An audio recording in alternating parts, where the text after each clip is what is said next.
Nigun. And you can listen to it on my SoundCloud after if you would like to hear it and learn to sing it. I'm just, sorry, gonna full screen myself. There we go.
Thanks, everybody.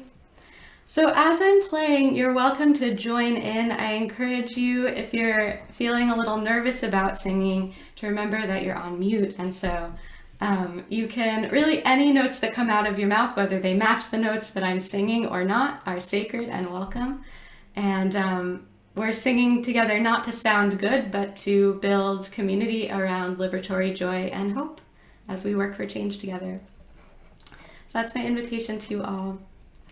This next song, We Choose to Live, is really about an affirmation of we're in this together. Things may be hard, things may be discouraging, but we're committing to, while we're here on earth, in memory of those we love who we've lost, in awareness of future generations to come, we are committed to working to build a planet that works for everyone.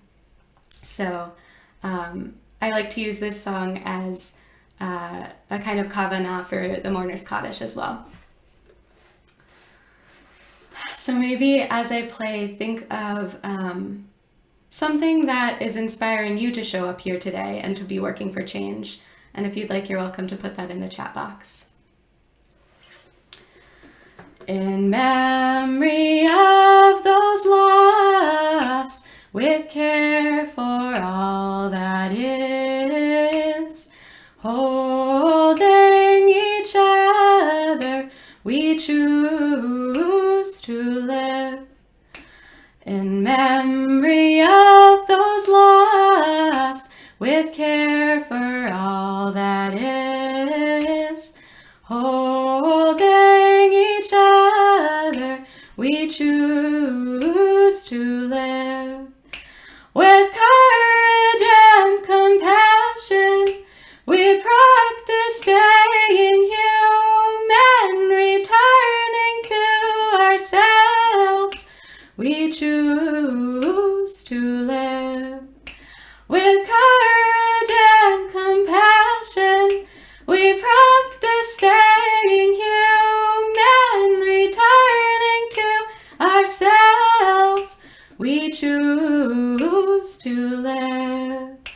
In memory of those lost, with care for all that is, fighting for justice, we choose to live.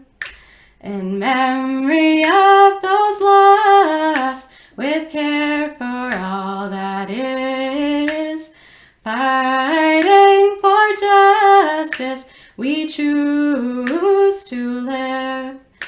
With courage and compassion, we practice staying human, persisting with hope. We choose to live. With courage and compassion, we practice staying human, persisting with hope. We choose to live. Thank you. This next song, Le Door Va Door, For All to Thrive, is largely centered around environmental justice, but also towards creating right relationship between us as human beings with other beings on the planet. And that means also fighting for racial justice and economic justice, really an intersectional approach.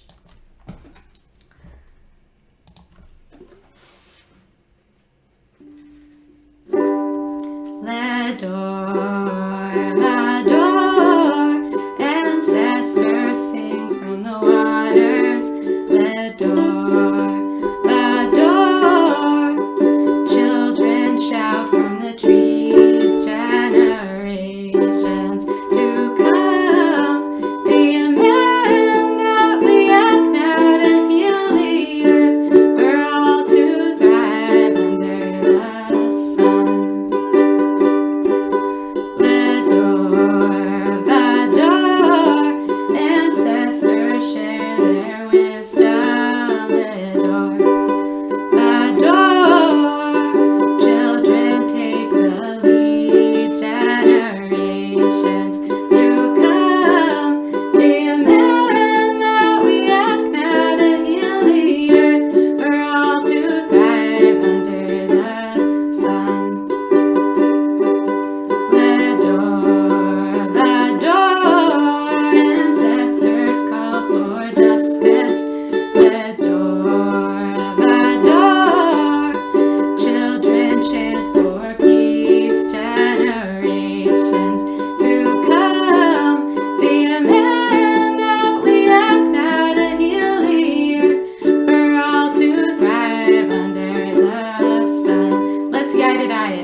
Thanks, everyone. Thank you for singing with me. My name is Rena Branson. I go by she or they pronouns. I'm a composer, educator, ritual leader, and just so excited about JUFJ. So happy to be here with you all for this kickoff. And for the last tune, I'd like to do, let's see, number 4 on the song sheet. Yeah. This song, I'm going to teach it to you line by line. It's very short and easy. I'll sing through the whole thing just so you get to hear it, and then I'll break it down. So, and this song, it's taken from Isaiah, a line that says, Ve'ad seva ani esbol. When you turn gray, I'll still carry you, / be patient with you, / bear you. And for me, this song is both about connecting to community and allowing myself to feel carried by that through any fear or discouragement that I may experience, but also about connecting to my own self and really understanding, like, I'm here for myself, for the long haul. And that's going to take patience and also some gentleness and tenderness.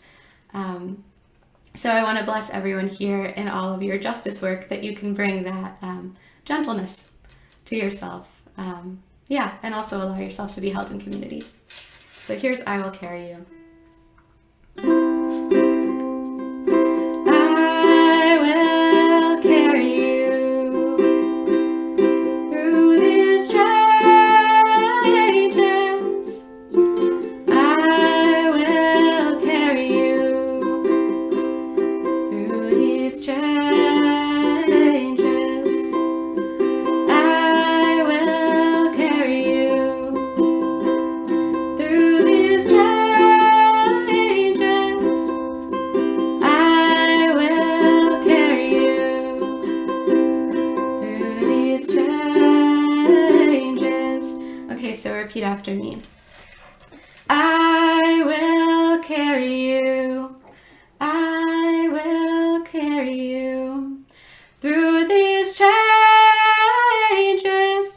Through these changes.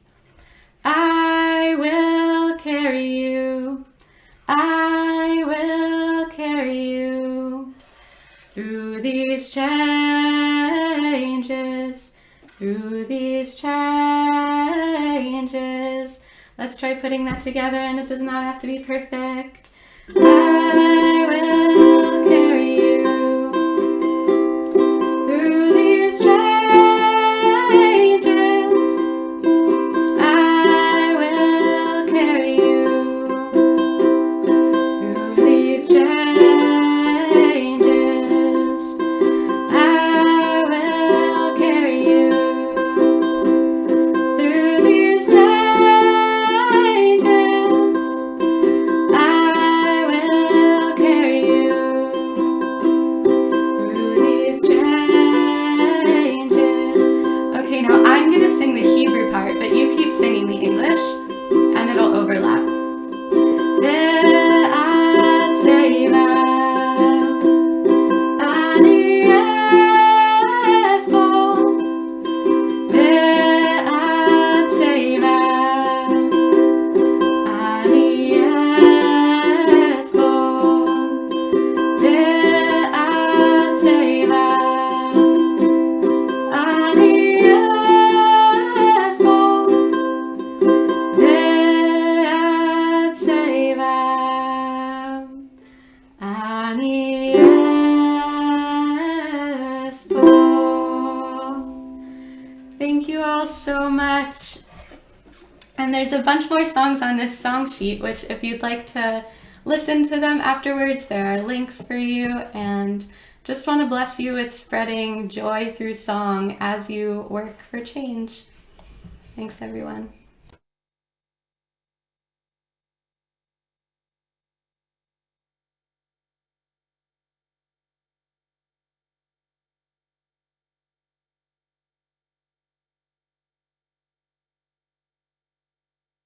Sorry, Louise, I think you're muted. If you could try again and unmute. Thank you so much. Sorry. I'm Louise Weissman, and my pronouns are she, her, hers, and I live in Greenbelt, and I'm part of District 22. Rena, just thank you so much for that. It's inspirational and beautiful music, and a great way for us to kick off the event. We're really excited to see all of you today, whether or not you're a long-term member of JUFJ or this is the first time you're joining us. We are also very happy about some of the partner representatives that are joining us today as well.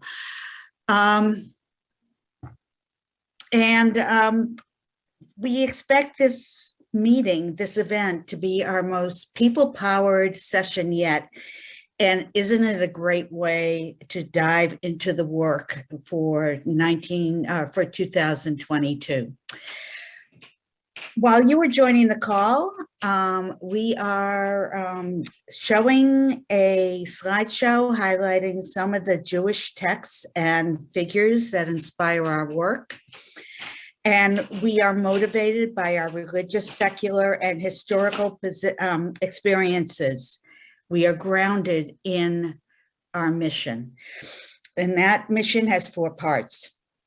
We advance economic, racial, and social justice in Maryland and DC by educating and mobilizing our local Jewish communities. We focus on issue-based campaigns that make real, immediate, and concrete improvements in people's lives.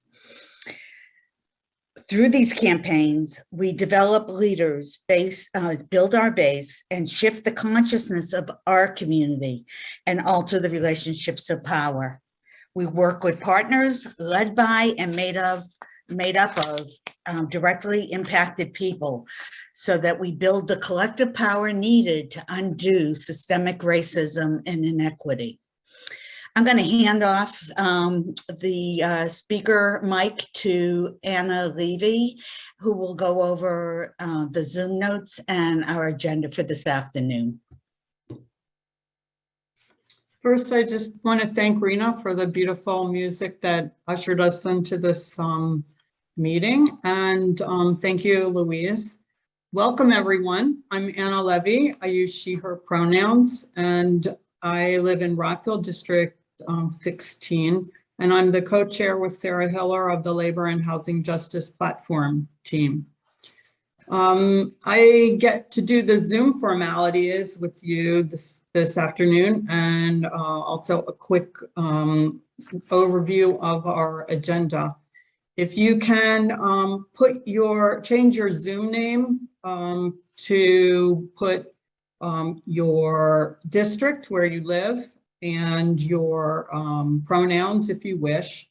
And also in the chat, put one hope for this afternoon for what you want to see happen in this session. You can change your Zoom name by clicking on the 3 dots or the More button and choose Rename. As you can see, my Zoom name is D16, Anna Levy, she, her, for example.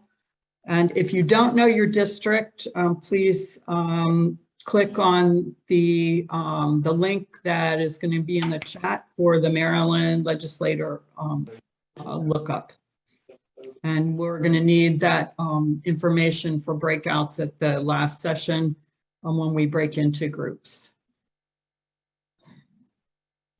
So closed captions are available for this event and can be toggled on and off at the bottom of your Zoom screen. Also, we're recording parts of this kickoff event to be able to share with those who couldn't be here today. You can have your video on or off during the presentation, but we do encourage using the video during your breakout sessions.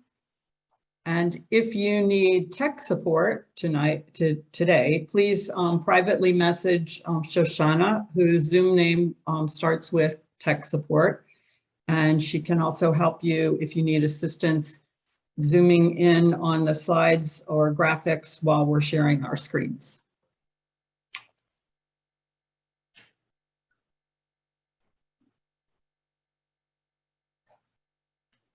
So I'm going to go quickly through the agenda. We're going to start all together celebrating our wins from the past legislative session with stories from JUFJers and a screenshot action. We're going to then break into 2 tracks for state level issue education. One option for people who are new to working with JUFJ at the state level, and a different option for people who are experienced with JUFJ work at the state level. Then we're going to come back together to give input on JUFJ's legislative agenda and learn about what's next. And we'll close in breakout rooms by district so you can meet other JUFJers in your area and begin planning your legislator meetings. So again, if you don't know your district, please click on the link to the Maryland legislator lookup, and also tech staff can help you with that. Throughout this agenda, we're going to be taking plenty of breaks, but we encourage you to take care of yourself. Take additional breaks as needed. Please feel free to stretch, step away from the computer, grab a drink and snacks as you need. And now I'm excited to pass off the spotlight to the Executive Director of JUFJ, Jacob Feinspan, who is going to share about our legislative wins over the past year. Sorry, Jacob. It's fine, Anna. Thank you so much. So my name is Jacob Feinspan. I'm the Executive Director of Jews United for Justice. I use he and him pronouns. And I am just so thrilled to be here today with more than 100 people on this call.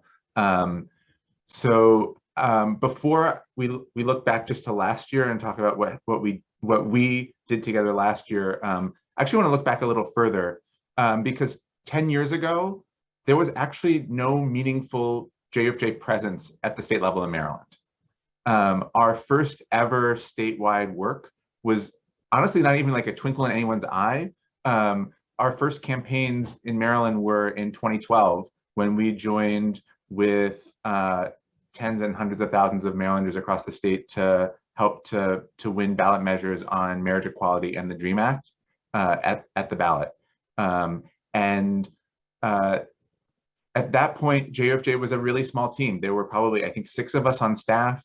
We had an organizer working in Montgomery County, and that was the extent of our work in Maryland. And when we came together with hundreds of leaders and thousands of activists who were part of those campaigns, we asked ourselves, what could we accomplish together that if we aimed higher and thought about actually being able to build something out in Maryland? And that's what put us on the path to expanding our staff, expanding our work into Baltimore, and then building together to build this incredible statewide presence that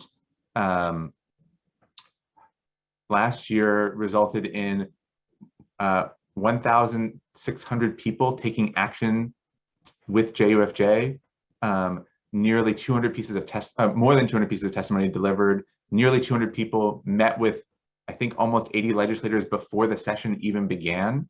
That's a testament to the work of the incredible leaders who are part of this call, and just the also incredible staff team that we have that is doing this work.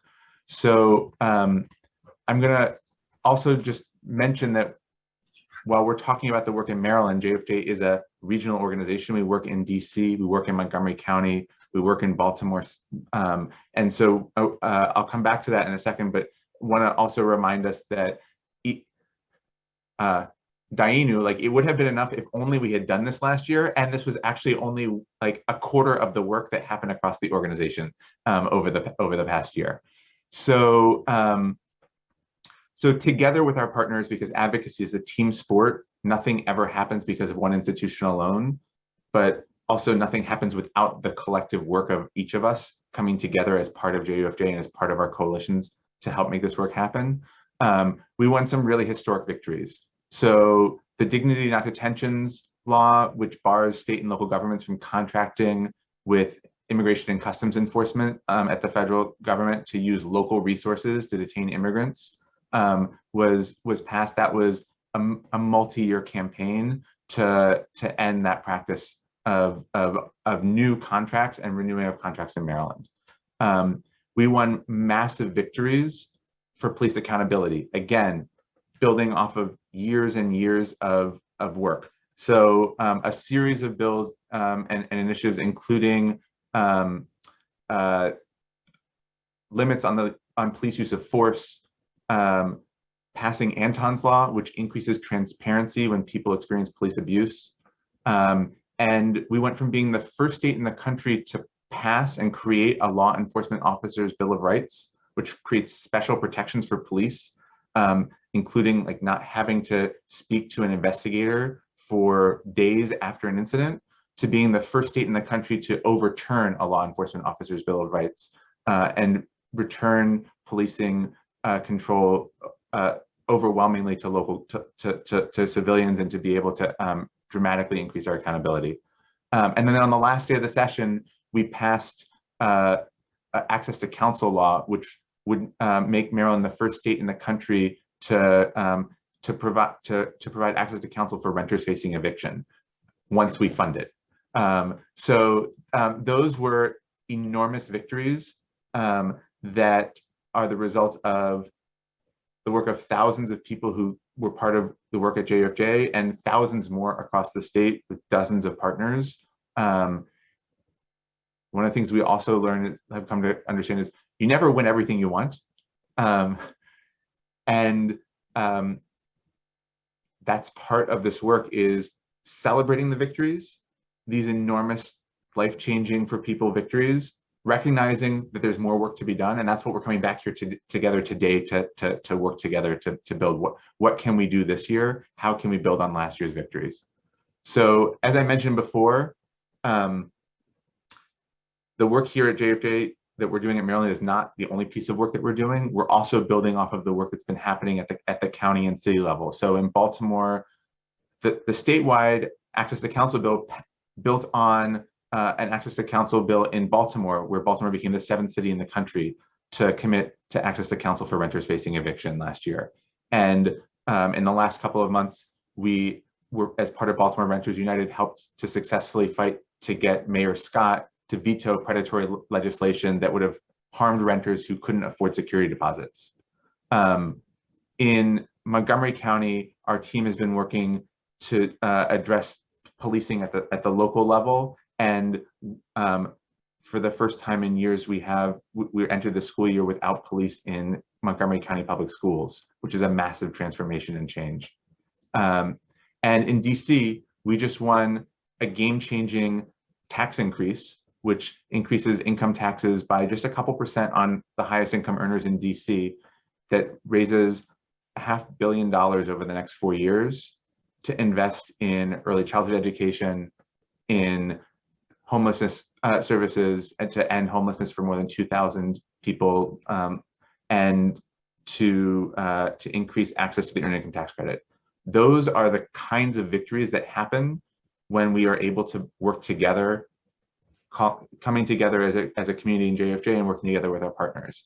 And I'll just leave by also mentioning that those victories don't just impact our community here in Montgomery County, in DC, in Baltimore, at the state level of Maryland. These kinds of victories actually ripple out and transform our country. So the way change happens in many ways today is somebody passes a piece of legislation for the first time, and everyone expects opponents expect the sky to fall, and it doesn't. And then someone else does it, and then someone else does it. And then all of a sudden it happens, it's happening everywhere, and it ripples out and it ripples back. And so we've seen that with minimum wage victories. We've seen that with paid sick days. We see that now with paid family and medical leave, which passed in DC. It was the first place in the country to pass a paid family leave, create a paid family leave program and a new social insurance program in half a century. It's been passed in a number of states since, and now we're on the cusp of passing it in Maryland. So the victories that we can win together with each other, together with our partners, impact tens, hundreds of thousands, millions of people in our state, but also impact our country and our future. So I want to just say thank you for being part of this work. Thank you to the incredible team of leaders that has made today happen. And I'm so excited.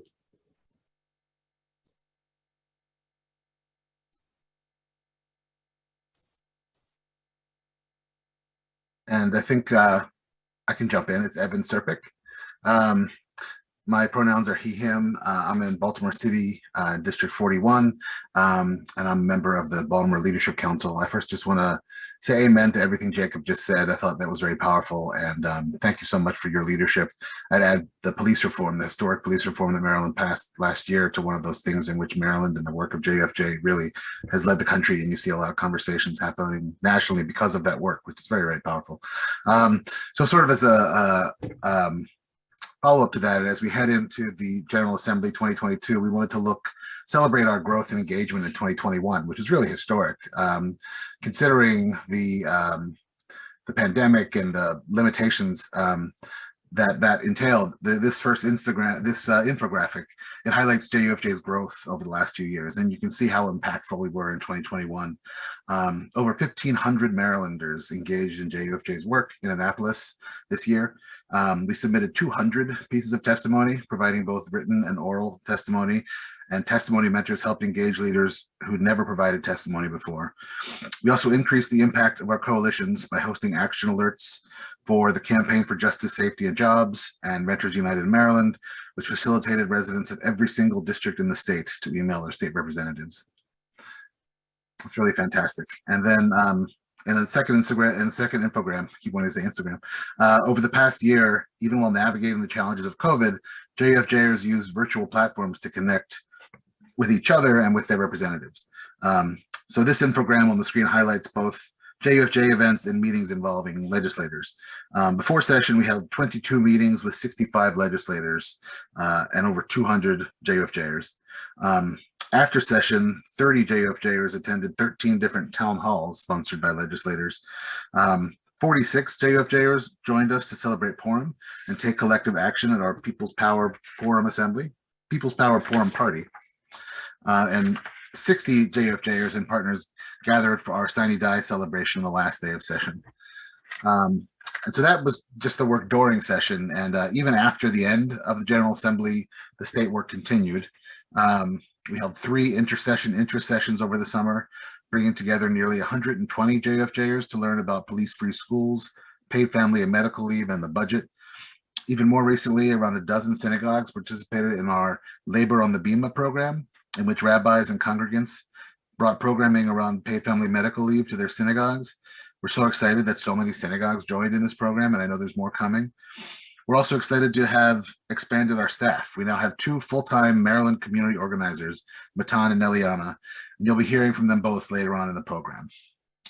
So now I'm going to transition to Carol, who will introduce 2 amazing JUFJers who will be sharing their experiences.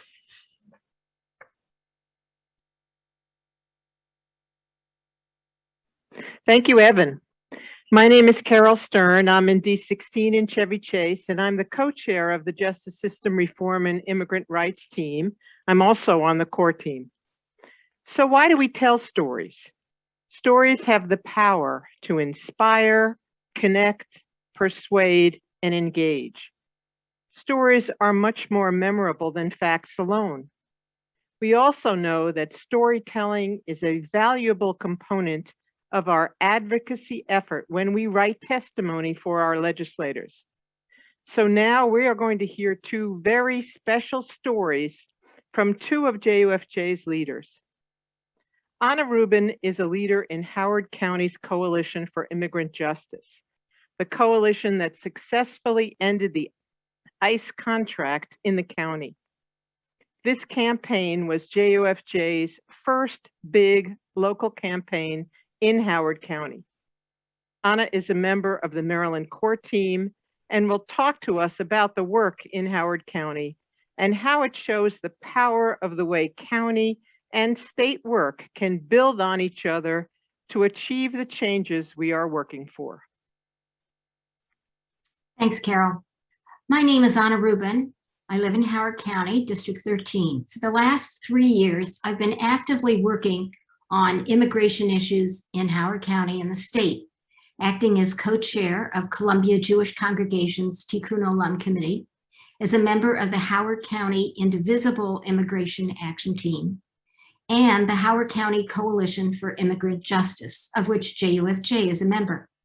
I've been a supporter of JUFJ for several years, and worked on several events in conjunction with JUFJ, primarily around ending Howard County's contract with ICE to use our county jail as an ICE detention facility. This agreement with ICE began in the early 2000s and was quite lucrative for the county.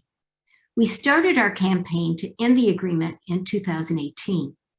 We had many meetings with County Executive Calvin Ball and his staff, where he made clear his adamant refusal to end the contract. Several actions against the agreement culminated in the 500-person strong Tisha B'Av demonstration outside the county jail in 2019, which drew extensive media coverage. It's our work at the state level that was likely the last straw for Dr. Ball. JUFJ and other groups advocated for several immigration bills, including the Dignity Not Detention Bill, introduced in the 2021 General Assembly session. This bill proposed a prohibition on local or state governments from entering into or renewing contracts with ICE to detain immigrants and requires transparency in permitting and zoning for privately built and operated ICE facilities. This bill caused a major rift in the Democratic Party, with supporters of Dr. Ball against progressives. But the bill passed out of the House. It was then that Dr. Ball saw the writing on the wall. Rather than continuing to be on the wrong side of history, he announced he would end the agreement with ICE. We think he really wanted the issue to go away, to unify the local Democratic Party and have smoother sailing in his re-election bid. It seems clear that our persistent pressure and keeping the issue before the county was instrumental in Ball's decision. But of course, it was also the influence of the state's action. And as Jacob Feinspan was speaking, the state and local work have a big influence on one another. If something passes in enough local jurisdictions, it makes it easier to pass something through the General Assembly and vice versa.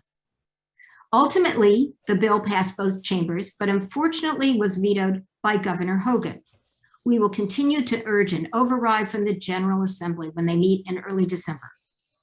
Regardless, Howard County's ICE contract ended in May, and there are no immigrant detainees being held in the county jail. It's been very gratifying to be part of this successful campaign. When Molly Amster asked me to join the Maryland core team, I was delighted to step up and broaden my focus on the host of issues that JUFJ will tackle in the upcoming legislative session. Central to my Jewish identity is the imperative to work for social justice. It's very satisfying to be part of this organization, this Jewish community of smart, skilled, and dedicated organizers working in coalition with those most impacted by the issues we're working on. I'm looking forward to working with you all to win real and meaningful change in Maryland. Thank you, Anna. As Anna mentioned, she's a member of the Maryland core team. The Maryland core team is made up of representatives from across the state in counties where JUFJ works, including Prince George's County, Anne Arundel, Howard, Baltimore City, Baltimore County, and Montgomery County. The Maryland core team leads the annual Maryland JUFJ agenda setting process, including getting input from the community, which is why you're all here today. The Maryland core team makes decisions during session, such as whether JUFJ signs on to specific letters or co-sponsors specific events. If we were in person right now, we'd ask all the core team members to stand up and say hi. For our Zoom introductions to the Maryland core team, please check out their special Zoom backgrounds to identify the members. In a few minutes, we're going to share a very important resource about how our work is organized, including the list of all the Maryland core team members. But now for our second story. Jessica Clayton is an incredible advocate who has been involved in a number of local and state level campaigns and is one of our newest district captains. She helped get our District 42 group in Baltimore County up and running last session and has continued to build our base in that district with her co-captain. The District Captain Program has been one of the big success stories of our statewide organizing. This year, we have 20 districts with district captains. We are excited for Jessica to share her story. Thank you for the introduction, Carolyn. Thank you, Anna, for sharing and for going first. That's always the hard part. Storytelling is a challenge. You want to be engaging and entertaining and also share information. Last night we were driving home with my family from Philadelphia, and my daughter said, "Let me give you 3 words and you can tell me a story." And the 3 words were willow, lily, and sage. And I had to come up with a story from that. So this actually has more of a foundation. And I want to start in wintertime, the winter season of 2013. I had just moved to Baltimore, where I'd lived in New York City for many years, and I'm from Baltimore City, but I moved to Baltimore County, to the beautiful neighborhood of Stoneleigh in District 42A, just north of Baltimore City. And our neighborhood gets really decked out. It was full Christmas over here. And someone actually asked me why my house wasn't decorated for Christmas. And I was actually so grateful for that question, because it gave me the opportunity to introduce myself as a Jewish person, which I really hadn't had prior to that. It hadn't come up. I'd only been here a couple of months. And then that is when I actually realized, I moved into a place without a really active Jewish community. And it was just something I started to think about. But then I had a lot of my own activism to engage in, with Moms Demand Action for Gun Sense in America, for Marylanders to Prevent Gun Violence, Baltimore Women United. So I was part of all of these groups, and I started going to Annapolis and hanging out in the hallways and visiting my legislators and testifying on issues. And I started to run into Jews United for Justice everywhere, right? With blue t-shirts, with white writing. Oftentimes just hanging out in the hallway. Sam, I remember meeting you there a few years ago, testifying on some of the same bills that were important to our groups, and then eventually being part of work groups together, like for police reform in Baltimore County, where both Baltimore Women United and Jews United for Justice were essential parts of that, along with 1199 SEIU, ACLU, CASA, Baltimore County Youth Speaks, and other organizations. At the same time, I started to meet other Jewish people in my area, because we are here. And including Nancy Reese, who is now my district co-captain. And part of what's so exciting about that is that Nancy had never really been involved in political advocacy before. But she agreed to go for this. Yes, Nancy, because Jews United for Justice makes it so easy, and you're so supported in getting involved. So, but prior to that, we didn't have a District 42 group that wasn't here. And so I approached JUFJ staff to ask about it. The cool thing about that is that, of course, they wanted this. They were waiting for, I think, for someone from the community to say, this is what I want to do too. So immediately the staff started saying, like, absolutely, let's make this happen in any way we can. And then the pandemic hit. And so we fell a little bit to the back burner with me. And, I know that probably all of you had things that fell to the back burner at that time. And then it came time where it was this time last year, and JUFJ had this statewide kickoff, and I wasn't able to come, but I requested the recording. How many people here have requested a recording of something? And then have you watched it? I don't know. I usually haven't, but that one I watched. The whole thing, all the hours, because there was so much to learn and so much excitement and so much of that people power building up around it. And at the end, when the group broke out into districts, and there wasn't 42A or 42B, because we are 2 districts, but we've joined for this, I was like, that's it. We're going to make this happen. So the JUFJ staff started to work together with me, and we said that we are going to make ourselves a district here. Well, a JUFJ district. Of course, we already existed. So Jacob had mentioned all the meetings that happened before the legislative session. We didn't get there. We had our meeting in mid-March, near the end of the legislative session. but it is such a testimony to the power of JUFJ that our legislators took our meeting when they were coming to the end of their session. They took those hours and that time to come together to hear what we had to say. And even more exciting is that we had about a dozen brand new District 42 people coming to that meeting. It was really exciting. And by the way, I want to add that in our district, we have some people who don't identify as Jewish working with us. Why do they bother? Why can't they do this in a million other ways? Because Jews United for Justice makes a difference. And they want to be part of something that makes a difference in the things that matter to them. So we have a religiously mixed group going on here in our district. When you want to do things with Jews United for Justice, for the issues that we'll talk about today, you are not alone. You have your district, you have the other volunteers in your district, all these other people here from the core team who want to be part of it, this amazing staff. You're going to be prepared, you're going to be knowledgeable, you will know everything that you need to know to go forward. And then if you want to do something a little bit off kilter and a little bit your own way that works for you and your district, like we did in 42, that is available to you too. So there's just so many options and so many opportunities here. And we're so excited to be growing our district. All right, I set my timer here, but I didn't keep track. Have I talked for my 5 minutes? Do I have one more minute? Okay, Carol says I can say one more thing. Story time, Smaltimore. Anna was just talking about the efforts to get rid of the ICE facility in Howard County. I was at one of those protests, just kind of by myself because I didn't have D42 at the time, at the ICE facility in Howard County, and I was wearing my Smith College hat. A woman said to me, "Oh, hey, did you go to Smith College?" I went to Mount Holyoke, which they're right there near each other in Western Massachusetts. And I said, yeah, and so we started to talk. Turns out that this woman became my children's religious school teacher the next year of religious school. So Smaltimore region, the Jewish communal work, that means so much to all of us. We are here in it together. You're not alone. I'm here for you.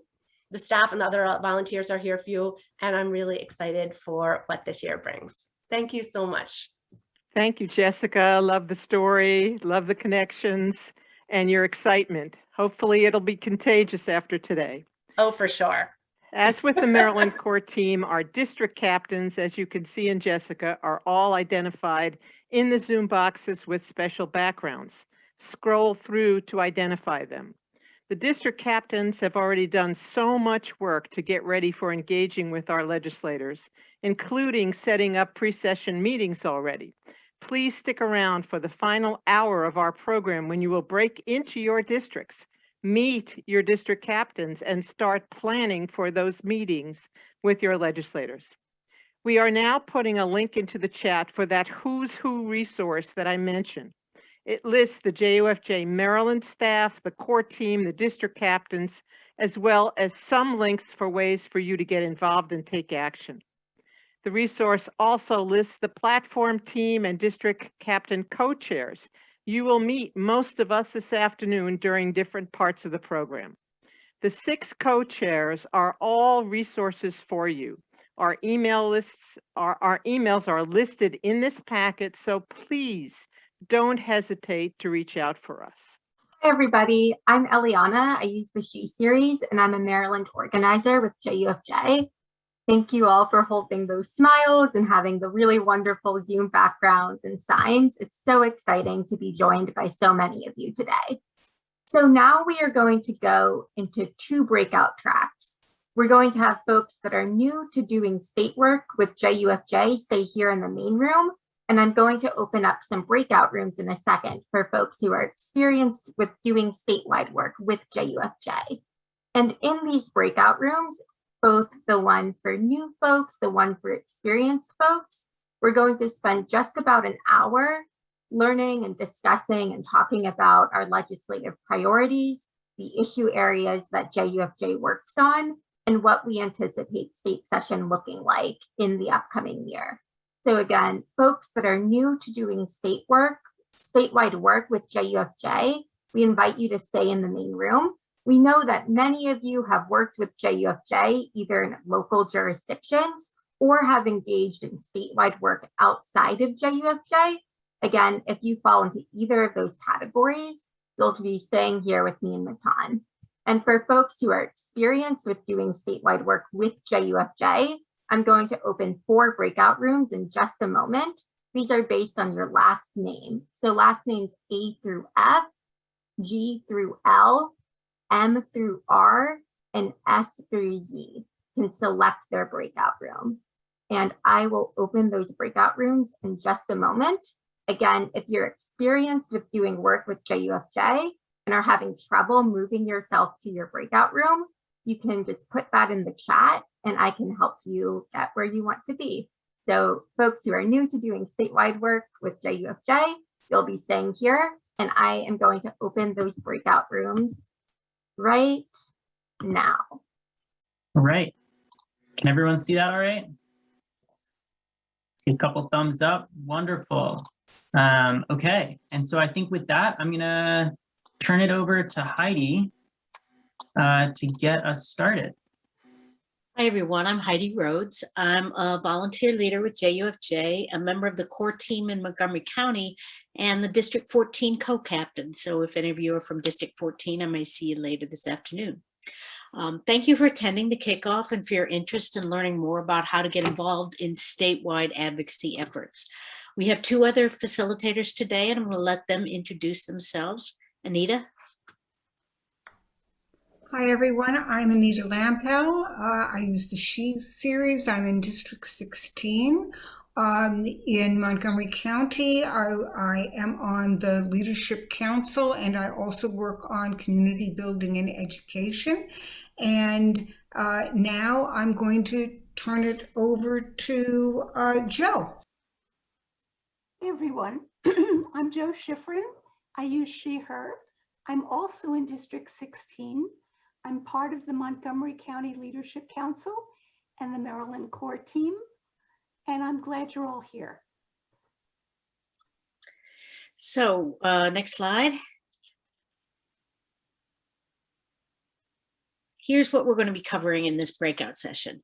We're going to review JUFJ's organizing model, share our statewide core issues and agenda setting process, provide an overview of Annapolis, discuss how you get engaged with this work, and take action together.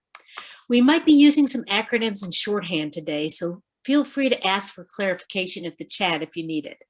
You can also put questions in the chat, and we'll either answer them as we go along or save them for our Q&A toward the end of this session. We began in Washington, D.C. in 1998, then expanded to Montgomery County in 2006 and Baltimore City and County in 2014. And as Jacob said earlier, we've worked on Maryland statewide issues for the last 9 years.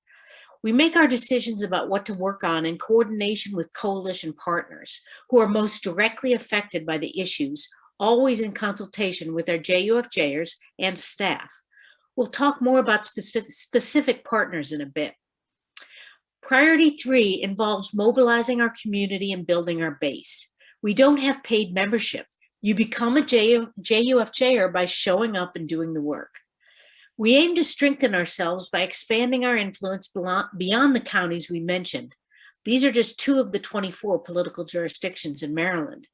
In all our work, we aim to gain visibility to potential funders of our work and as an organization others can turn to when they want to impact social change. We're going from strength to strength. And based on these core priorities, we select campaigns and balance the hard problems and the winnable solutions by cultivating trusted legislators at the county and state levels. We all know that federal change can come slowly, but local change is a real way to make a difference and expand the boundaries of what's possible.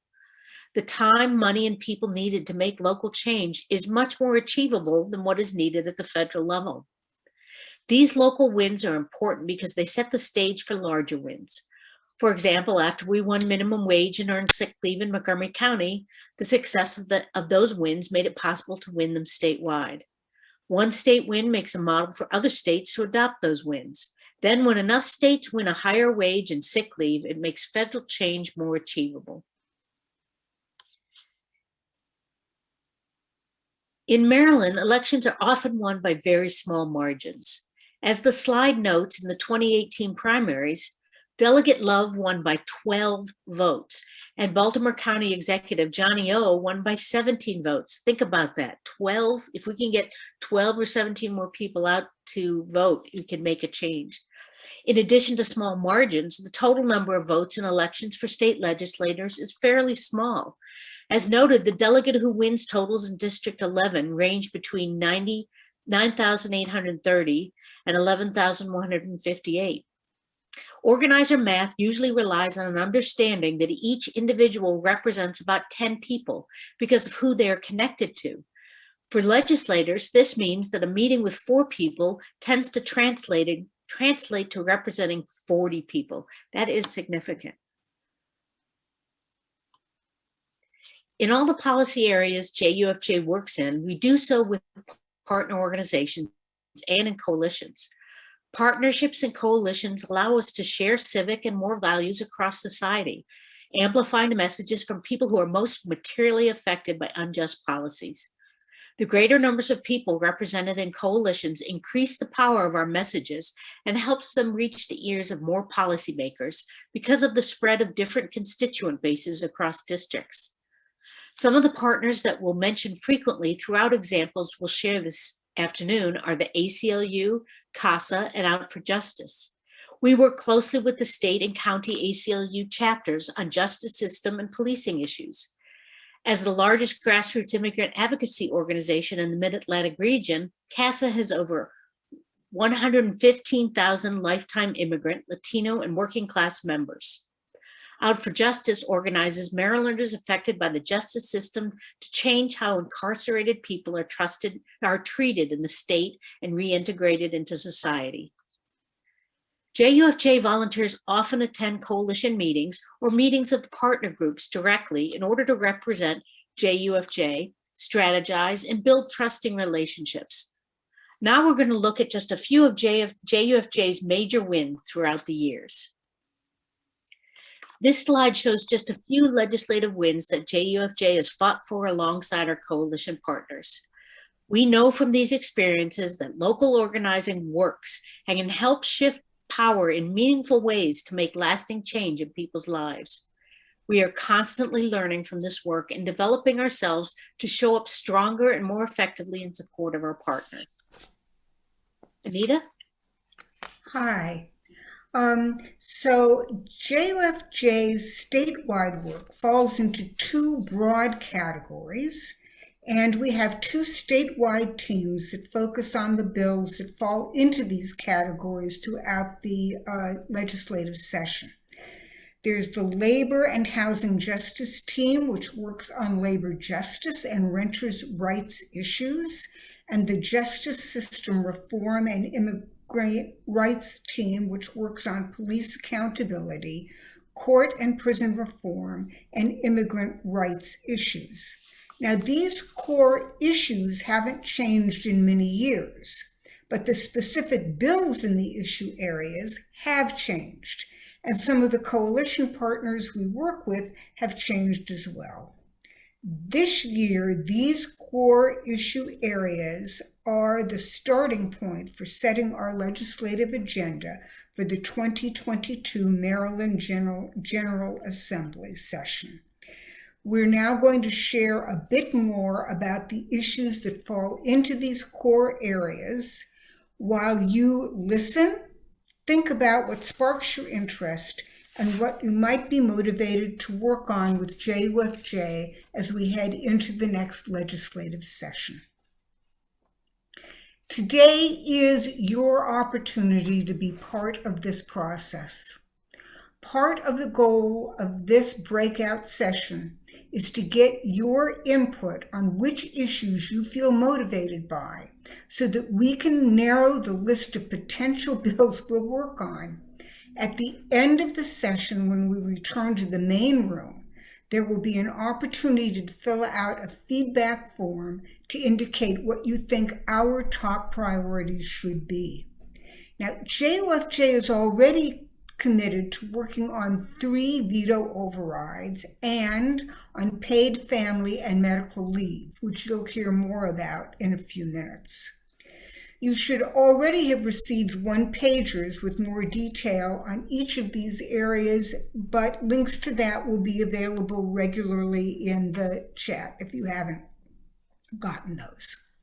Now, paid family and medical leave.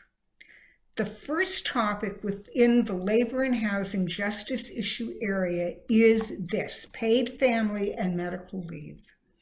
JUFJ is a member of the Time to Care Coalition and has been for the last few years as we have fought to get the Time to Care Act passed in Annapolis. Maryland's Time to Care Act will establish a family and medical leave insurance program through which employees may take off up to 12 weeks of paid leave from work to care for the birth, adoption, or fostering of a child, to care for themselves or family members with serious health or medical conditions, or to address the needs resulting from a military family member's deployment. The program's funding comes from employees and employers, each of whom will make a small mandatory contribution, 0.75%, 0.75%, split between the employee and the employer from each paycheck.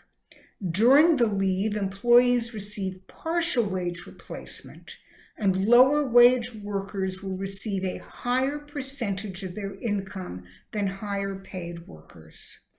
The bill is crafted so that paid family and medical leave benefits would be accessible to all Maryland workers and self-employed persons, and for a variety of family and medical issues that might require them to take time off work. Renters' rights.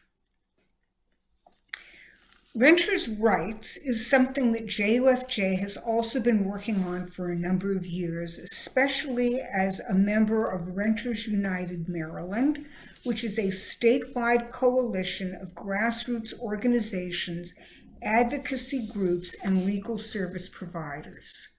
Last year, this coalition helped to introduce one of the most comprehensive housing justice packages ever considered in Annapolis. Unfortunately, many of these bills did not pass despite the critically urgent situation renters are facing across the state during COVID. Currently, 131,000 Maryland families are behind on rent and are at risk of eviction, and the limited protections that were in place earlier in this emergency have lapsed. To address this crisis, the coalition is considering work on legislation for the following issues this year. Fund access to counsel. Now, we worked to pass a bill last year to provide low-income tenants access to legal counsel in rent court to prevent evictions, and we are now pushing for funding. Eviction diversion. This increases due process provided to renters facing eviction and increases opportunities for resolutions other than eviction. Tenant screening. Reform the tenant screening industry, which is currently a barrier to housing. Just cause eviction. Prohibit landlords from terminating or not renewing leases unless they have a legitimate reason to do so. Tenants' right to organize. Establish a right for renters to organize among themselves for collective action in tenant-landlord matters and prevent landlords from interfering in that effort. Police accountability. Last year was historic in introducing new forms of police accountability. Maryland became the first state to repeal the Law Enforcement Officers' Bill of Rights, for instance. But we know that the work is far from over. Jewish tradition teaches us that destroying one life is akin to destroying an entire world. Yet Black and Brown Marylanders face deadly over-policing and systemic harm every day. JUFJ has been working with coalition partners since 2015 to achieve greater police accountability and end police violence. But piecemeal reform has not been enough. JUFJ's ethic of mutual care calls us to boldly rethink policing and transform public safety in our region. These areas, which are to clarify Baltimore City's Civilian Review Board role, allow Montgomery County to move automated traffic enforcement to the Department of Transportation and out of the police department, to introduce legislation that would uniformly apply body-worn camera concerns across counties, and to effect a Counselors Not Cops program in schools. These areas are ones in which we anticipate bills that we and our partners in the Maryland Coalition for Justice and Police Accountability might support. We have worked on legislation like this in the past year. Court and prison reform. Maryland has one of the highest percentages of Black men in prison of any state in the country. Court and prison reform is vital to undoing that hateful situation. Here are areas of possible engagement for JUFJ. Override the veto on decarceration. This would help remove the governor from the parole process. Fund the women's pre-release facilities. Now, we won this legislation, but the state has yet to allocate funds to actually implement the legislation which would build and operate a pre-release facility just for women. Child Interrogation Protection Act. Now, this will ensure that youth have legal representation before being questioned by the police. Decriminalize youth in the juvenile justice area. Now, this is a top focus this year in Annapolis, and we are committed to supporting legislation that protects young people and reforms the current juvenile justice system. Expungement and vacature, I know I was going to mispronounce that, of convictions. As laws change and decriminalization efforts continue on a number of fronts, we want to ensure that those convicted of formerly criminalized behavior are given a clean slate. People should not have to go through life with the stigma or challenges that come with a criminal record when the crime that they were convicted of is no longer considered a crime. These are a variety of the coalition spaces where these issues are being addressed. Some of the organizations we may work with include Leaders of a Beautiful Struggle, Out for Justice, Maryland Justice Project, the People's Commission to Decriminalize Maryland, Bridge Maryland, and the ACLU. Immigration rights.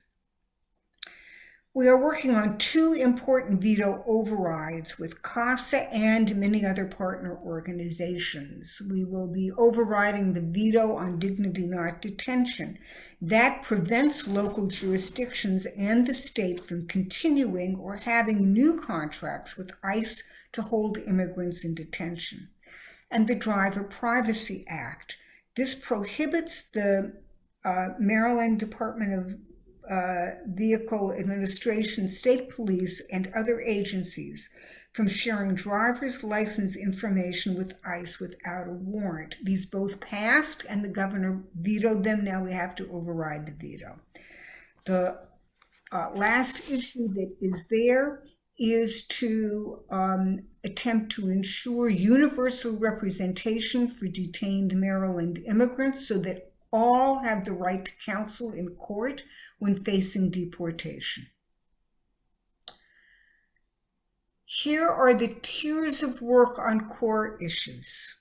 So there's a full scope of work, which means that we would engage in, so there are a lot of issues that we're passionate about and dedicated to, but we have to be strategic about how we use our capacity.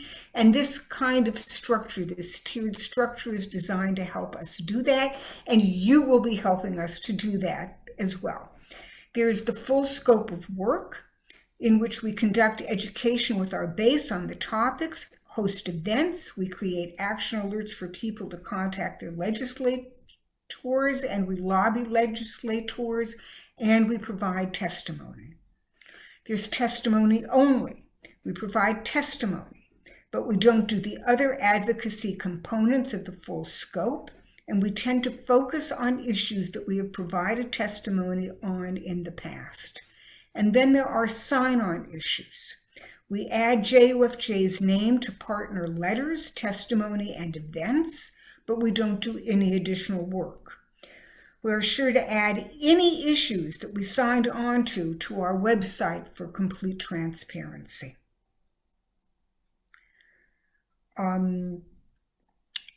This slide is just meant to provide a bit more context for our agenda setting process, especially the bills that we are already committed to and the target number of bills that we are trying to narrow down to. As you can see, we want to have a total of 9 bills in which we are fully engaged in addition to the veto overrides. So we are already committed to working fully on paid family and medical leave. That leaves us 8 bills to choose. Hello. So my name is Sarah Hiller, as Matan said, and I am co-chair with Anna of the Labor and Housing Justice team. And I live in District 42B in Baltimore County and use she, her pronouns. So we are going to, now that you've learned a bit about kind of these many different issues that we're considering, we want your feedback in kind of written form to know what you're excited about and what you want to see us working on this year, so we can get the list of priorities narrowed down to the ones we're really gonna work on. So, you know, your interests really are, like Matan said, gonna help shape this agenda. The Maryland core team is gonna take that feedback and, you know, see what everyone's excited about. So questions that you should be kind of reflecting, asking yourself would be what you want to put your time into, right? What can you see yourself really like spending time on? And what issues are you excited to take action around as you work on thinking about your feedback? And so we will look at it, like I said, the Maryland core team will make the final decision about what those 9 full priority lists will be, as well as what's going to be testimony only, what will be sign-ons, et cetera. And as we kind of went into in the experience breakout, we're going to get requests from our partner organizations. And your input is going to help us know what we can and can't say yes to, because unfortunately, capacity just means we can't say yes to everything. I said this to my breakout room, right? Like, we would love to be able to put all of our efforts into every single one of these issues because we know they're all so important. But unfortunately, that's just, we do not have the staff capacity nor the leader capacity to do everything. So the feedback form you're going to fill out in just a couple minutes. It's a little longer than the standard feedback form we have for events. It'll have your like standard things that are in different events forms, but also space for really all this issue feedback, because we really are going to take that into account.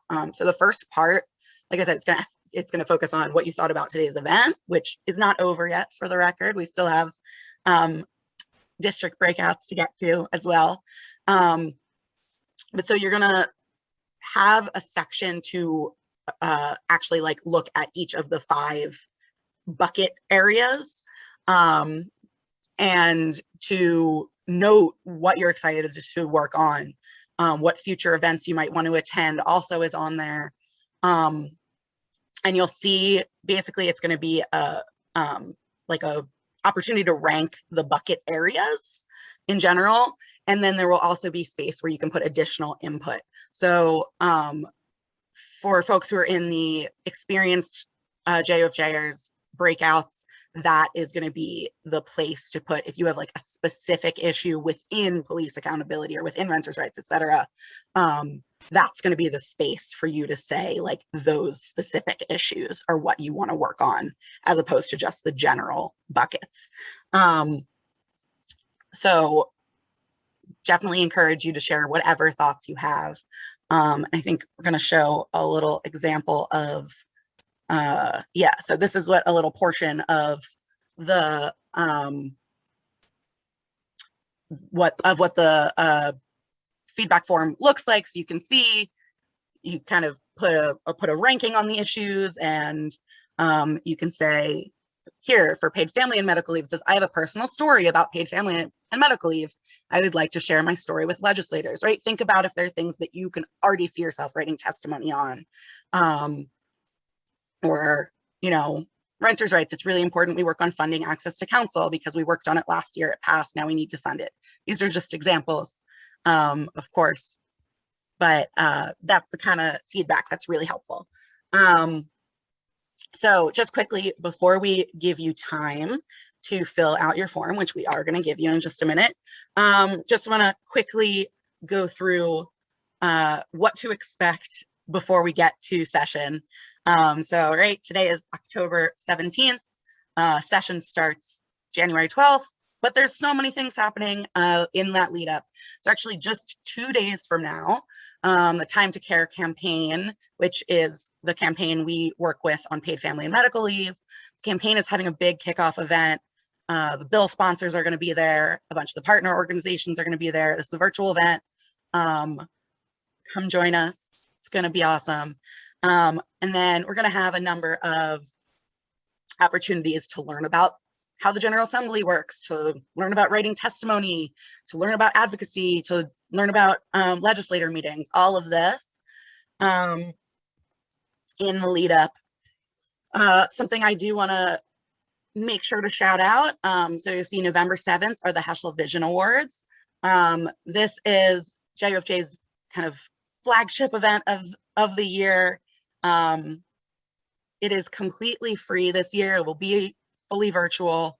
And it highlights the work we've done together with our partners over the last year, and is an opportunity to honor people who have made that work possible. And we're really thrilled and excited to be honoring Joanna Silver this year at the Heschel Vision Awards, who is a member of the Maryland core team and is deeply involved in the work we do on police accountability and on immigrant rights. And we're also going to have a surprise special guest who is very near and dear to us in Maryland, and that information will be announced soon. So be on the lookout for that. But yeah, take note of events, and there will be opportunities to register for all of these through the website, and also to note what you're excited about working on in the feedback form. So with that, we are going to give you 10 minutes now to fill out the feedback form. We're going to play some music during that time, so you can do it kind of at your leisure. And we're going to paste that in the chat, as well as the one-pagers on the different issue areas, so you can kind of look over them as you're filling it out, and have time to really contemplate that. So 10 minutes. After your feedback form is done, feel free to take a break, get water, go to the bathroom, whatever you need. And then we will come back together at 10 after 4 to go into our district breakout rooms. So please come back and join us for that. That's going to be a great opportunity to connect with other JUFJers who live in the same state district as you, and to start planning upcoming meetings with your state legislators.